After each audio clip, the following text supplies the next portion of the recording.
back-to-back breaking updates as far as Dharamshala is concerned. Now, Republic has accessed this video that we're putting across on your screens right now, where Khalistani flags were seen tied to the gates of Himachal Pradesh Assembly itself. Now, the Himachal Pradesh Chief Minister has also tweeted on the Khalistan provocation, and he stated, I quote, "I condemn the cowardly incident of the raising Khalistan flags at the gate of Dharamshala Assembly,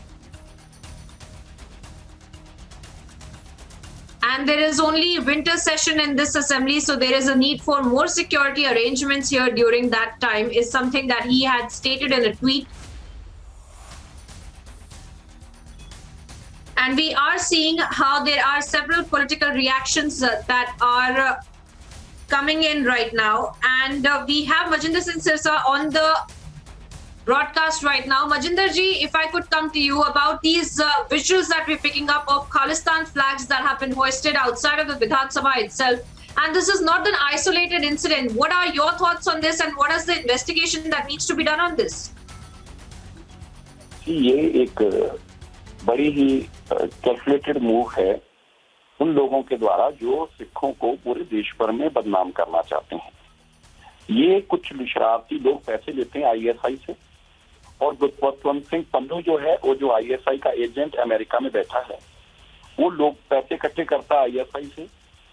ऐसे किसी आदमी को पैसा देता है और उसको ये कहता है कि तुम वहां जाके लगाओ, ये टीवियों पे मेरी खबर बनेगी और मैं एक माहौल बनाऊंगा।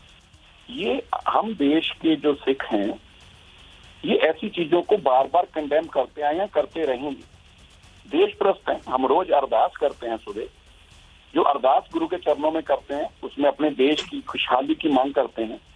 हमारे को बदनाम करने की एक बहुत गहरी साजिश है, और इस साजिश में न केवल गुरपतवंत सिंह पन्नू या एंटी पाकिस्तानी जो प्रो पाकिस्तानी सोच के लोग हैं, एंटी नेशनल वो हैं, बल्कि कुछ पॉलिटिकल पार्टियां भी आजकल इसमें शमूलियत कर रही हैं, जो चाहती हैं कि पंजाब की। जी बिल्कुल, मैं समझ रही हूँ Majinder Singh ji. You know, you have been the flag bearer for this anti-Khalistan movement as well. You have been condemning these kind of incidents. I request you to stay on with us, because at this point we are also being joined by Vipin Singh Parmar, the Speaker of the Himachal Pradesh Vidhan Sabha, on the phone line itself. Vipin Singh Parmar ji, if I could come to you. Sir, we have seen these kind of Khalistan flags that have been hoisted outside of the Vidhan Sabha. You as the speaker, what is the cognizance that will be taken of this kind of an incident? Can I speak in Hindi or English? Ji please sir, बोलिए बोलिए। अभी हाल में ही पिछली रात को हिमाचल प्रदेश विधानसभा धर्मशाला में कुछ असामाजिक तत्वों के द्वारा खालिस्तान ऐसा करके बैनर लगाए गए हैं, और वॉल राइटिंग विधानसभा के मुख्य प्रवेश द्वार पर की गई है। इसकी मैं निंदा करता हूं, इसकी मैं भर्त्सना करता हूं कि कुछ एक असामाजिक ताकतें हिमाचल प्रदेश में भी अशांति फैलाने की कोशिश कर रही है। और मैं ये भी कहना चाहता हूं कि इस प्रकार की असामाजिक ताकतें अभी पिछले कुछ एक दिनों से जगह जगह पर अपना नाम ले जाने की कोशिश कर रही हैं। मैं इतना ही कहना चाहता हूं कि हिमाचल प्रदेश की विधानसभा के मुख्य द्वार पर जो खालिस्तान करके कुछ नारे लिखे गए हैं, ऐसे लोगों को सरकार, विधानसभा सचिवालय देर सवेर ढूंढ करके निकालेगी और उनको पर्दाफाश करेगी। और कुछ एक आईएसआई के एजेंट जो दुनिया के अलग अलग देशों में यहाँ पर इस प्रकार की मूवमेंट को आगे ले जाने की कोशिश कर रहे हैं, जिसका उदाहरण अभी हमने पंजाब में भी देखा है। पर इतना ही कहना चाहता हूं कि उनके मंसूबे जो है वो पूर्ण नहीं होंगे, ऐसे लोगों को बेनकाब किया जाएगा। जी बिल्कुल विपिन जी, जैसा कि आपने कहा कि पंजाब में भी ऐसे कई सारे इंसिडेंट्स हमें देखने को मिले थे। पुलिस स्टेशन के बाहर खालिस्तान के फ्लैग लगाए जा रहे हैं, और अब पर बहुत बड़ा एक मैसेज पहुंचाने की कोशिश की जा रही है कि विधानसभा के ऊपर ही खालिस्तान के झंडे लहराए जा रहे हैं। कि रात के अंधेरे का फायदा लेते हुए उन्होंने रात को वहां पर ये कृत्य किया है। या तो वो बहुत शूरवीर हैं, बहुत अपने आप को दबंग मानते हैं, तो वो ये सारा दिन के उजाले में करते। मैं इनको कायरों की संज्ञा देना चाहता हूं और इन लोगों को आईएसआई और पुन्नू जैसे नेता और हिंदुस्तान की भी कुछ एक राजनीतिक पार्टियां हिंदुस्तान में अशांति फैलाने की कोशिश कर रही हैं।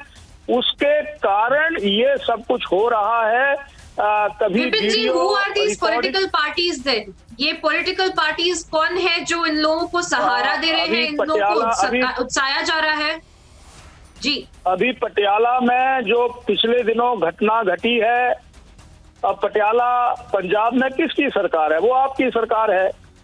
अब पंजाब के कुछ लोगों के खिलाफ पंजाब की पुलिस उठा करके उनसे पूछताछ, उनको इंटेरोगेट कर रही है। यानी ये सब कुछ जो हो रहा है उसके पीछे मंशा, मैं यही कहना चाहता हूं कि जिनकी सरकार पंजाब में है, दिल्ली में है, ये कृत्य और आईएसआई के जो एजेंट पूरी दुनिया में काम कर रहे हैं, जो डरपोक हैं और चंद चुनिंदा पैसा देने के बाद कुछ लोगों को वो आगे कर देते हैं। मैं सिर्फ यही कहना चाहता हूं, हमारा पूरा सिख समुदाय जो है वो अपने वर्षों से किए हुए जो भी काम, जो सिख समुदाय है वो हिंदुस्तान के हर मोर्चे पर जब देश को जरूरत पड़ी तो हमेशा आगे खड़े रहे।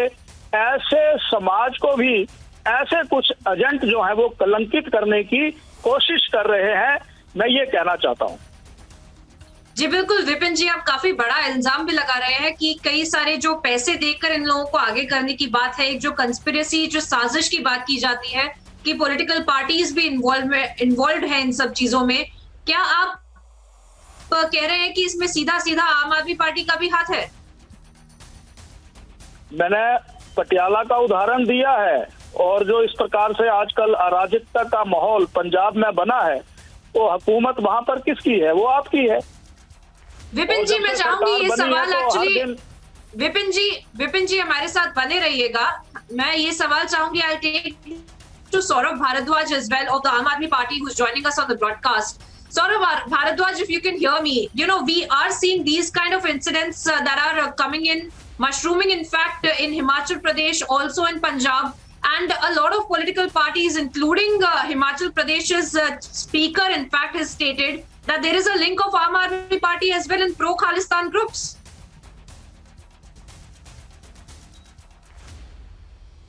Hello? Yeah, Saurabh Bharadwaj, if you can hear me. आवाज आ रही है? जी, मैं ये कह रहा हूँ सौरभ जी, अगर आपको मेरी आवाज आ रही है? मेरे को आ रही है, आपको मेरी आवाज आ रही है? जी, आम आदमी पार्टी के ऊपर काफी सारी उंगलियां उठाई जा रही है। मैं ये कहना चाहता हूँ जी कि एक राज्य की विधानसभा, जो भाजपा शासित राज्य है हिमाचल प्रदेश, वो सबसे सिक्योर और सेफ प्लेस होती है। वहां पे तो किसी का जाना अलाउड नहीं होता। वहां पे ये कैसे हो गया कि खालिस्तानी आतंकवादियों ने झंडे लगवा दिए? ये कितने शर्म की बात है उस राज्य सरकार के लिए। पर सौरभ जी, विपिन सिंह परमार हमारे साथ जुड़े हुए हैं। सौरभ जी, विपिन सिंह परमार हिमाचल प्रदेश के स्पीकर हैं। उन्होंने कहा है कि आम आदमी पार्टी का इससे ताल्लुक है। इनको तो इस्तीफा दे देना चाहिए, इनको तो इस्तीफा दे देना चाहिए। अगर ये सरकार नहीं चला सकते तो इनको इस्तीफा दे देना चाहिए। इतनी कमजोर सरकार जो अपनी विधानसभा की, अपनी आबरू को नहीं बचा सकती, ऐसी सरकार का क्या काम है? और इस देश की 3 राज्य की सरकार एक गुंडे को बचाने के लिए लगे हुए हैं कि वो गुंडा अरेस्ट ना हो जाए, तो ऐसा होगा ही। इनका पूरा का पूरा ध्येय क्या है कि इस तरीके के जो बग्गा जैसे गुंडे एलिमेंट हैं वो किसी ना किसी तरीके से जेल ना चले जाए। तो ऐसा होगा, सिक्योरिटी चुप तो इसलिए हुई क्योंकि इनका ध्यान जो है सारा का सारा गुंडे, अपराधी और लफंगे एलिमेंट्स को बचाने के अंदर लगा हुआ है। इनको देश को बचाना चाहिए, राज्यों को बचाना चाहिए। और पिछली बार पटियाला के अंदर भी जो दंगे हुए, उसके अंदर जो परवाना थे, जो वहां के मास्टरमाइंड थे, उनके लिंक भी भाजपा के बड़े नेताओं के साथ मिले। भाजपा के नेताओं ने उनके पक्ष में ट्वीट किए हुए हैं, उनके पक्ष में हुए हैं। मनजिंदर सिंह सिरसा जो भाजपा के सीनियर लीडर हैं, वो उनके पक्ष में, उनकी मित्रता में काफी बार आते रहे हैं और वो मास्टरमाइंड थे पटियाला के। तो इसका मतलब ये है, भाजपा हर जगह खालिस्तानी एलिमेंट्स को शय देके देश का माहौल खराब करना चाहती है, सांप्रदायिक दंगे कराना चाहती है। हर राज्य के अंदर पिछले कुछ दिनों के अंदर हमने देखा, रामनवमी से सिलसिला शुरू हुआ, हनुमान जयंती तक चला, चाहे वो मध्य प्रदेश हो, चाहे वो राजस्थान हो, चाहे वो केरल हो, चाहे वो कर्नाटका हो, चाहे वो दिल्ली हो। सौरभ भारद्वाज बने रहिए हमारे साथ। सांप्रदायिक दंगे सौरभ बने रहिए हमारे साथ। विपिन सिंह परमार हिमाचल प्रदेश के स्पीकर हैं, उन्होंने भी ये इल्जाम लगाए हैं आपके ऊपर। विपिन सिंह जी, आपका क्या जवाब है सौरभ भारद्वाज के इल्जाम के ऊपर? उन्होंने कहा है कि ये भाजपा का स्टेट है, बीजेपी की वजह से भी कई सारे जो सिक्योरिटी देनी चाहिए थी विधानसभा को, वो भाजपा नहीं दे पाई। मैं अगर हिमाचल प्रदेश की बात करूं तो हिमाचल प्रदेश जो है वो शांति, अमन और सौहार्दपूर्ण ऐसा करके नजरिया रखने वाला प्रदेश है। यहाँ पर इस प्रकार की गाहे बगाहे कभी कोई घटना हो जाए तो मैं ये कह सकता हूँ कि यहाँ अशांति फैल गई, उसको हम इल्जाम के रूप में कोई बात नहीं कह सकते। कायरो ने रात के अंधेरे में जो कभी दिन के उजाले में ये काम नहीं कर सकते, ये कृत्य किया है। और मैंने पहले भी कहा है कि पंजाब में हुकूमत बनने के बाद हम पंजाब के पड़ोसी राज्य हैं, इस प्रकार की घटनाएं, छुटपुट घटनाएं गाए बगाहे कहीं देखने को मिलती हैं। पर हिमाचल प्रदेश सरकार जो है उसमें निरंतर कड़ी नजर और जो कानून के दायरे में काम करना होता है वो कर रही है। इसलिए इस शांत प्रिय प्रदेश को अशांति में बदलने के जो प्रयास हैं वो पूर्ण नहीं होंगे। हिमाचल प्रदेश में अच्छा सुशासन, बढ़िया सुशासन शायद कुछ लोगों को ये हाजम नहीं हो रहा है। और देश में भी मैं ये कहना चाहता हूं कि जो हमारे विचार की सरकार काम कर रही है वो अच्छे सुशासन, बढ़िया शासन और देश के लिए काम कर रही है। कुछ लोगों को शायद ये अच्छा नहीं लग रहा है और ये कृत्य करने वाले लोग भी उसमें शामिल हैं। Right. I want to thank both my panelists, Vipin Singh Parmar and Saurabh Bharadwaj, for joining us on the broadcast with their perspectives on what's really unraveling there in Dharamshala, where outside the Vidhan Sabha itself, viewers, there have been pro-Khalistan flags that have been hoisted.